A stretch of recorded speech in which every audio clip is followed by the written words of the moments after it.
बिस्मिल्लाहिर्रहमानिर्रहीम। अस्सलाम वालेकुम वरहमतुल्लाहि वबरकातुहू। नाज़रीन, आज का हमारा जो मौजू है वो ये है कि क्या जिन्नात जो हैं या शयातीन जो हैं उनको मौत भी आती है। तो उसके लिए कुरान का फ़ैसला है कि कुल्लु नफ्सिन ज़ाइक़तुल मौत, यानी हर ज़ी नफ्स को मौत का ज़ायक़ा चखना है। और इसी तरह अगर आप देखें कि कुरान की आयत से ये बात भी वाज़े होती है कि पहली उम्मतें जो गुज़री हैं उनके बारे में और पहले गुज़रे हुए जिन्नात की मखलूक़ात जो हैं उनके बारे में ये आयत मौजूद हैं कि उन्होंने भी जिस तरह उनको मौत आई है, जिस तरह वो चले गए हैं आपने भी चले जाना है। तो ये बात वाज़े है कि जिन्नात को जो है वो मौत आती है। इसके बाद अगर आप देखें कि क्या वो खाते पीते भी हैं, तो उनके खाने पीने के लिए कहा जाता है कि जिस तरह इंसान खाते पीते हैं इसी तरह वो भी खाते पीते हैं, मगर उनका ये फ़र्क है कि इंसान जो खाना खाते हैं वो उनसे मुख्तलिफ खाते हैं। यानी जिन्नात जो हैं वो इंसानों का बचा खुचा खाना यानी गोश्त वगैरह जो होता है वो खाते हैं।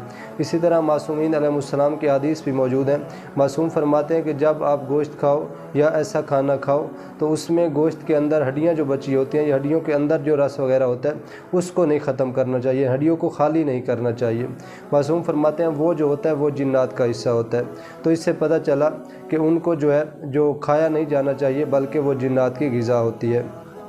इसी तरह अगर आप देखें तो दूसरा हिस्सा ये कहा जाता है कि क्या उनको नींद भी आती है या जिन्नात को नींद नहीं आती। तो उसके लिए भी अगर आप देखें कि कुरान ने आयतुल कुर्सी में ये फ़ैसला कर दिया है कि सिर्फ़ खुदा की ज़ात ऐसी है जिसको ना नींद आती है ना ऊँघ आती है।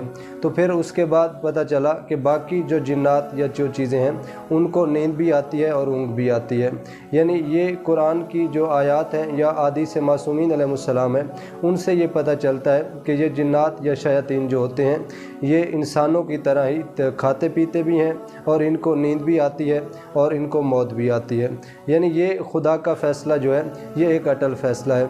यानी इसमें अगर आप देखें तो बाकी और भी बहुत सी चीज़ें होती हैं। हाँ, इनसे बचने के लिए जो है वो ज़रूरी है कि जो कुछ औकात बताए गए हैं या बाकी जो वीडियोज़ हमने बनाई हैं उनमें आपको इस बात का अंदाज़ा हो जाएगा कि जिन्नात से बचने के लिए हमें कौन सा तरीका इस्तेमाल करना चाहिए। मासूम फरमाते हैं कि एक पाकीज़गी ऐसा अमल है कि जब आप वो रखते हैं या घरों में करते हैं तो फिर भी आप जिन्नात से जो है वो बच सकते हैं।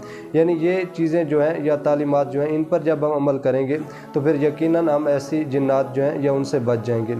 और बिलखसूस औरतों के कुछ औकात ऐसे होते हैं जिनके दौरान वो औरतों पर हमला करते हैं। सबसे ज़्यादा रिवायत ये मिलती हैं कि जब कोई दुल्हन तैयार होती है तो उसके ऊपर जो है वो हमला करते हैं। तो इसमें यह कहा जाता है कि क्या जिन्नात जो होते हैं वो इंसान के ऊपर किस सूरत में हमला करते हैं। तो वो अगर आप देखें तो अक्सर ये सवाल किया जाता है कि क्या जिन्नात जादू के ज़रिए या तवीज़ात के ज़रिए ही आपके ऊपर हमला करते हैं। तो हाँ, इसके भी बहुत से तरीके होते हैं। इसके लिए भी कुछ ऐसी चीज़ें या कुछ ऐसे अमल होते हैं जिनको लोग जब करते हैं तो वो शयातीन जो है वो हमला करते हैं। यानी इनमें भी मुख्तलिफ़ इक़साम के इनकी किस्में होती हैं या इनकी मखलूक़ात जो हैं वो मुख्तलिफ़ होती हैं। और जब ये हमला करते हैं तो उसके लिए अगर आप देखें तो आपके घर में जो है अक्सर परेशानियां और ऐसी मसाइल रहते हैं कि इंसान जिनसे परेशान रह जाता है। तो इनके हल के लिए बेहतर यही है कि जो कुरान में सबसे ज़्यादा जिस पर ज़ोर दिया गया है यानी सूरह नास जो है, इसके लिए कहा जाता है कि ये जिन्नात के तोड़ के लिए बहुत बेहतर अमल है। यानी जब आप सूरह नास घर में अक्सर पढ़ते हैं या उसका ज़िक्र करते हैं तो फिर ये शयातीन या जिन्नात जो हैं वो आपसे दूर रहते हैं। यानी इसमें पढ़ने के लिए इसकी तरतीब कोई ज़रूरी नहीं है कि किस तादाद में पढ़नी है, जितनी आप पढ़ सकते हैं उसमें आप ज़्यादा से ज़्यादा पढ़ेंगे तो इसका आपको और ज़्यादा फ़ायदा होगा।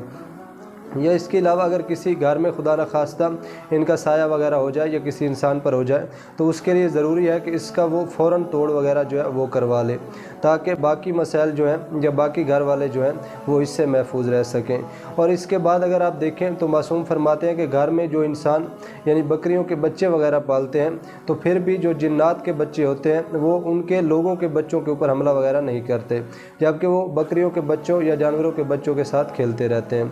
और ये भी है कि जिन्नात मुख्तलिफ़ शक्लें भी इख्तियार कर लेते हैं। यानी ये नहीं कि सिर्फ जिन्नात एक मखसूस शक्ल में रहते हैं, वो दूसरी जो इंसानी शक्लें होती हैं वो भी कर लेते हैं। हाँ, जिन्नात जब सांप की शक्ल में आते हैं तो फिर वो मारे जाते हैं। यानी उनमें उनकी जो मौत जब होने लगती है तो वो ये कह लें कि वो सांप की शक्ल इख्तियार कर लेते हैं।